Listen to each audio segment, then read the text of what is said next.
今日は大学に持って行ってるカバンの中身を紹介したいと思います。まず私が普段使っているのがフライターグっていうスイスのブランドの F11 ラッシーっていう型番のメッセンジャーバッグです。フライターグっていうのがトラックのタープ素材を再利用してバッグとかを製造しているブランドで、模様とかもトラックのタープなので、もともとこういう風にアルファベットとかだったのを切り抜いて作ってるので、この直線、ただの直線ですけど、何のアルファベットの直線の部分なんだろうとか、 H のここなのかなとか、いろいろ考えながら買うのが楽しいです。私はこれメルカリなんですけど、ちょっとねお高いのでフリマとかでいつも探してます。めちゃくちゃいいなっていうのが、ここがもともとはシートベルトの素材らしくて、それがこうかけた時にまたこうシートベルトみたいな感じでかけられるっていう、なんかすごいユニークなデザインだなと思います。じゃあ早速紹介していきます。開けれます。こんな感じ。ここに一応スマホ1個分ぐらい入るスペースがあるんですけど、ここは基本は使ってません。中です。はい。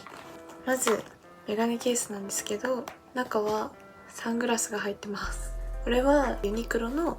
サングラスなんですけど、朝自転車こうんですけど、最近光がめちゃくちゃ眩しいのでこれをかけてこいでます。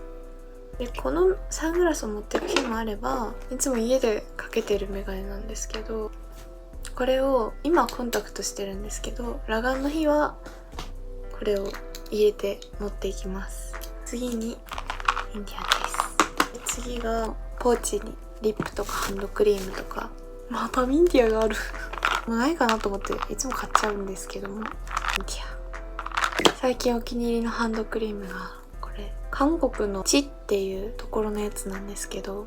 水墨の匂いっていう匂いがめちゃめちゃ良くて、水墨以外にもお寺とかよもぎとか韓国の古の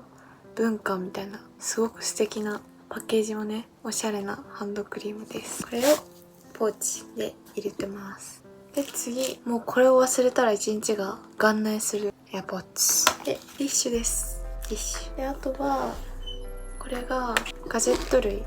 入れていて、文房具です。筆箱持ち歩いてないです。最近は一歩持ち歩いて出かけています。アップルペンシルの第一世代、あとは有線のイヤホン、あとモバジューとアダプターとか、基本最近は持ち歩いてます。次、本です。これめちゃくちゃおすすめ。東京見聞録っていう原田宗則さん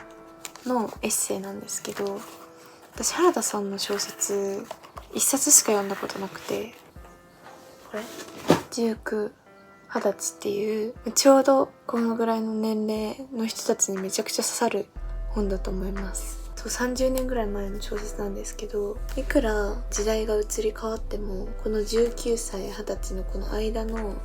感情、いろんな感情って全然なんか変化しないんだなっていうのを思わされます。でその原田宗則さん書いた東京見聞録っていう、これもエッセイなので原田さんの主観っ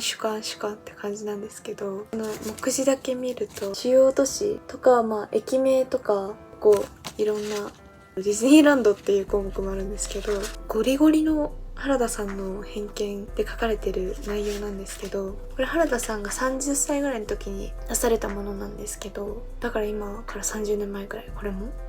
だけど、都市のその持ってる空気感って多少の違いはあれど、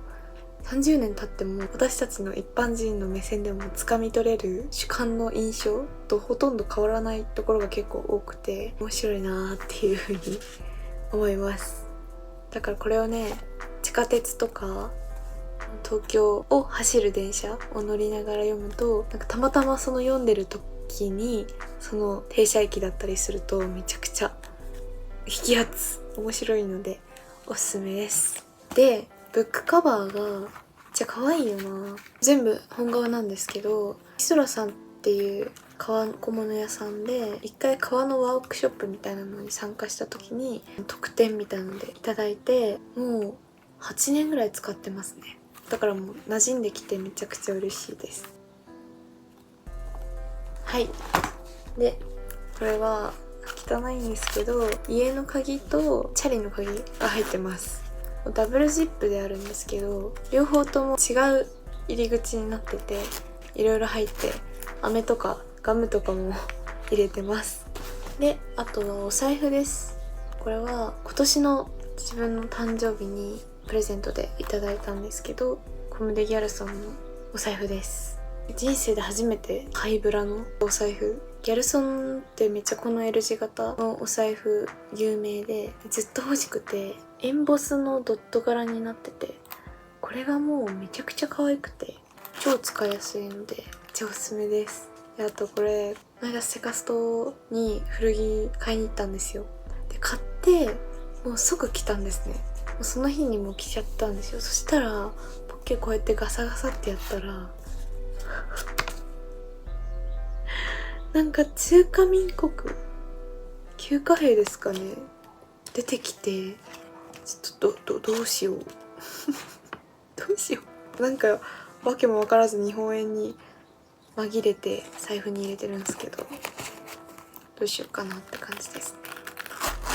はい。で最後が iPad です。これはお父さんのお下がりを使わせてもらってるんで第9世代とかなんですけど、これで Apple Pencil でGoodNote でノートまとめしてます。こんな感じです。この F11 ラッシーの何がいいって、拡張機能がライターがあるっていうのは有名なんですけど、こんぐらいにできる。私この形で結構帰りとかこの形になるんですけど、持っていけるのがおすすめです。おすすめです。原田さんの小説おすすめ。